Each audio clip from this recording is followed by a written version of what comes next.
Welcome back. This is The Change Show with Simon Phillips and my very special guest this week, Maria Pressentin. Did I get that right, Maria? That's perfect, Simon. Thank you. Excellent. Tell us a little bit about what differentiates servant leadership from the other styles. Specifically, I'm interested to hear what's maybe the dominant style out in Asia Pacific.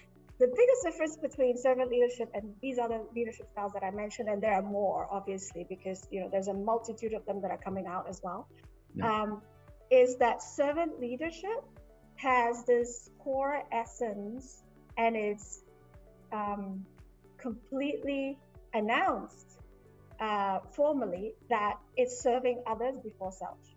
Okay. And what this actually means is I'm actually thinking about others more than I think myself.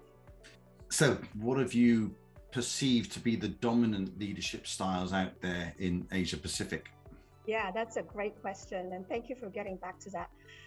The dominant leadership style for Asia Pacific, and Asia Pacific is, let me just warn you, it's a very colorful set of cultures. You've got big, small countries, and it's about the only continent, if I'm not wrong, please don't quote me, but I think it's about the only continent that if you want to go from country to country, you've got to cross a band of water. So you've got to fly. So except for a few countries that, like Southeast Asia, that you could actually drive, but it's going to take you forever. So what I'm trying to say here is that the cultures are so diverse, it's incredulous. And the languages are all different, right? And there are a multitude of dialects in one country alone. Now, that being said, there are very strong similarities of an energy of a leadership style. So what I've actually seen in the research that I've done so far, and there's multitudes of research that actually complements and confirms this, is that the paternalistic leadership style in Asia Pacific is quite dominant. Now, what does that actually mean? It's divided into three characteristics. So the paternalistic style was like father-like style. You've got, building the morality of the organization. You've got protecting the people in the organization, and which means being benevolent leader, being really kind and helpful and benevolent leader.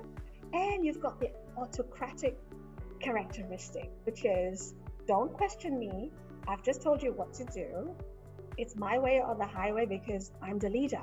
So in return, as a leader, I actually demand and expect loyalty because of my position power, because I protect you, I'm benevolent, and I build morality so that everybody's in peace. So I will take care of your family as long as you're working well, and I'll take care that you have a position. Now that's evolved over the years, right? Because now you see the paternalistic style more and more resonant with the local entrepreneurs. But if you're dealing, like the older generation of local entrepreneurs, but if you're dealing with the younger generation of internet-based businesses, then you're no longer necessarily that because of the younger generation coming through.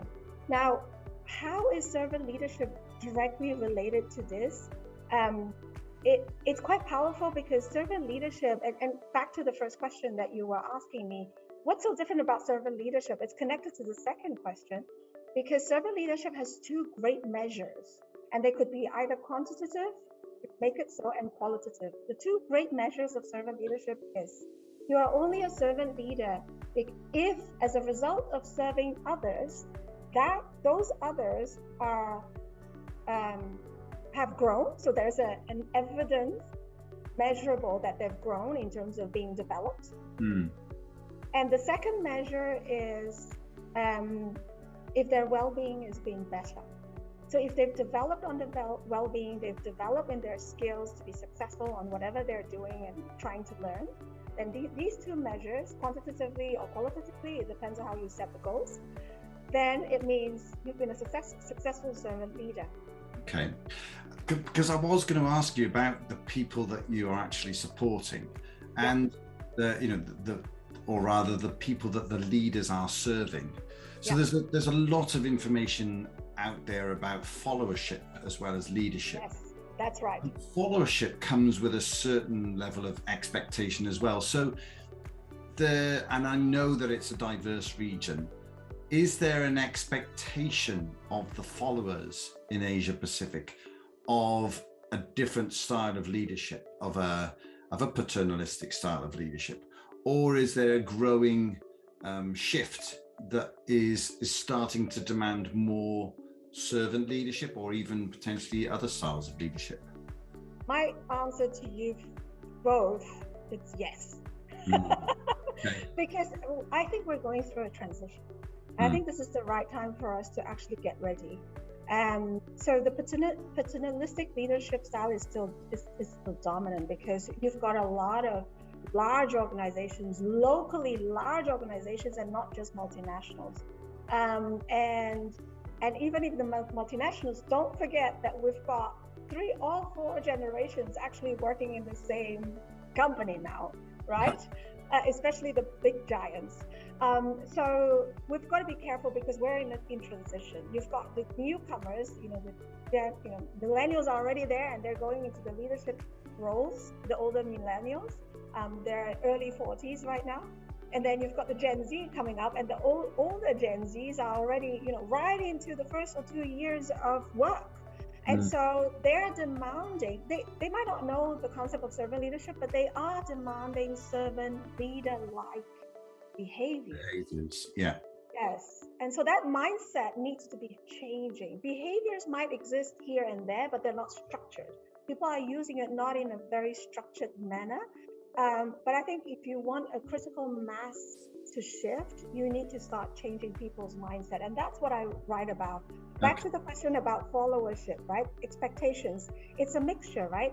I expect my leader to teach me something. I expect my leader to be my friend. I expect my leader to be charismatic. I also expect my leader to, build a caring relationship with me, develop me, but at the same time, a leader that develops him or herself. Because if they don't do that, I'm not going to respect my leader. That's what's coming up right now in my research. So I guess there's that whole generation then that's looking for a framework. As you say, they're looking for behaviors, but they don't necessarily see it under a banner of servant leadership. So if you can get out there and start talking to them about the framework of servant leadership, that's going to help them solidify their thinking around that.